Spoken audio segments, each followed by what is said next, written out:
Hello minasang! Today, gumawa ako ng journal learning activity for Celine para meron kaming nagagamit dito sa bahay na mga lessons para matuto siya mag-ABC and mag-count ng numbers.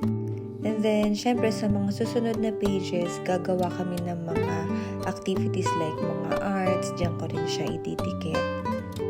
Totoo pala na kapag nanay ka, para ka rin teacher, na kailangan gumawa ng mga learning activities para matuto yung anak mo. Pero in fairness, talagang nalilibang ako kasi para rin siyang therapy sa akin dahil may ginagawa ako.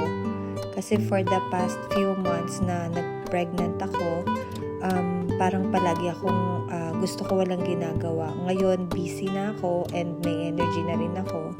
Kaya talagang ginagamit ko tong energy na to para mabigyan ng activity si Celine.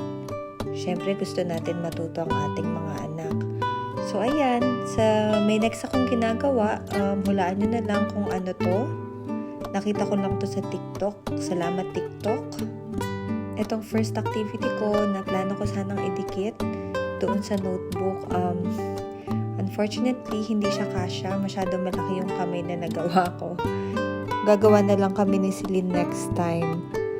Sinusulit ko rin talaga tong mga panahon na to na kaya ko pang tuon ng oras sa mga ganitong klaseng activities para maipon at may mga gawa si Celine. Dahil for sure kapag nandito na si baby bunso, medyo mawawalan na ako ng time para gumawa ng mga ganitong klaseng activities kasi mag-aalaga na ng sangkol. So ito na nga, duck yung tinatry kong gawin. Salamat talaga TikTok sa ideas. Yan, sana mas maging consistent ako sa mga susunod pang araw dahil nasa 3rd trimester na ako. So, konti na lang yung weeks.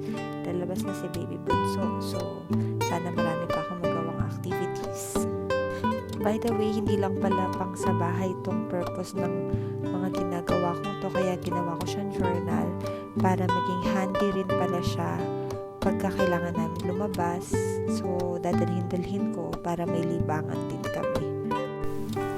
Kung nakarating ka dito sa last part ng video, maraming salamat. Bye!